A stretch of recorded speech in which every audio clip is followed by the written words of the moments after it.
Dilansir iNews.id, FPI akan menggelar demo pada 18 Desember 2020 di depan istana. Terdapat 4 tuntutan dalam aksi itu, yaitu pertama, usut tuntas pembunuhan 6 laskar FPI. Kedua, bebaskan Rizik tanpa syarat. Ketiga, stop kriminalisasi ulama. Dan keempat, stop diskriminasi hukum.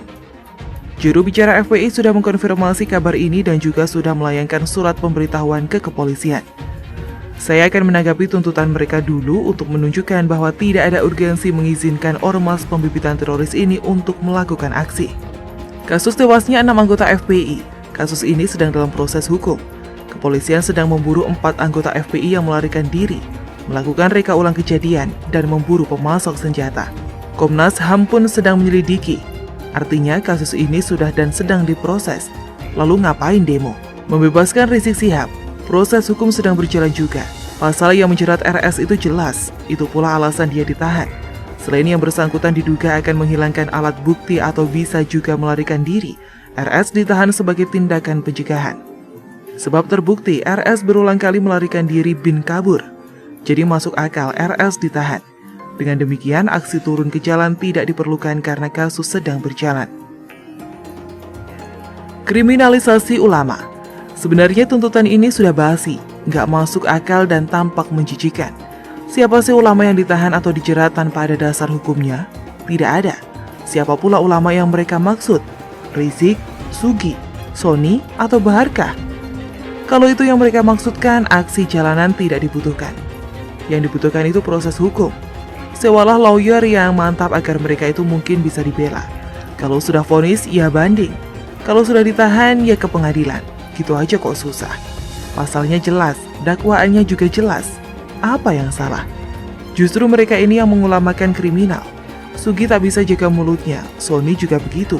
Bahar tidak bisa jaga kaki dan tangannya. Rizik tidak punya akhlak karena tidak bisa jaga mulutnya untuk tidak menghasut. Lalu apa yang salah? Diskriminasi hukum. Harusnya publik yang menuntut agar tidak ada diskriminasi hukum di negeri ini, terutama untuk Rizik Syihab yang tersandung lebih dari 7 kasus yang tak diproses sampai sekarang. Ada juga kasus buronan cabul itu yang di SP3. Lalu yang mendapat keistimewaan siapa? RS si buron cabul atau warga lainnya? Lah mereka yang diistimewakan kok malah mereka yang merasa didiskriminasi.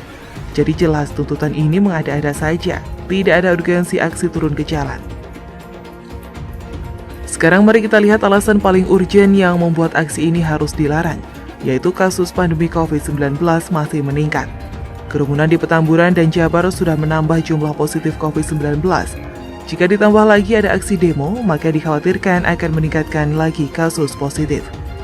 Jika tuntutan aksi tidak urgen dan adanya pandemi COVID-19 yang mengancam, maka aksi ini harus dibatalkan. Pokoknya unfaedah lah aksi-aksi pada masa pandemi. Bahkan bisa dikatakan akan mendatangkan malapetaka. Kepolisian harus bertindak tegas melarang aksi FPI ini. Bila perlu melarang aksi. Kalau masih ada yang aksi langsung sikat saja. Tidak perlu lagi pikir panjang. Apalagi Kapolda Metro Jaya sudah berjanji akan menindak tegas pelanggar protokol kesehatan. Ia penuhi saja janji itu. Andai aksi demo FPI ini diizinkan, justru akan mempertontonkan praktek diskriminasi hukum. Sebab banyak kegiatan yang menciptakan kerumunan dibatalkan demi mencegah penyebaran COVID-19. Perayaan Natal saja dilarang dirayakan dengan cara berkerumun. Masa demo mau diizinkan? Peribadatan lain juga dibatasi.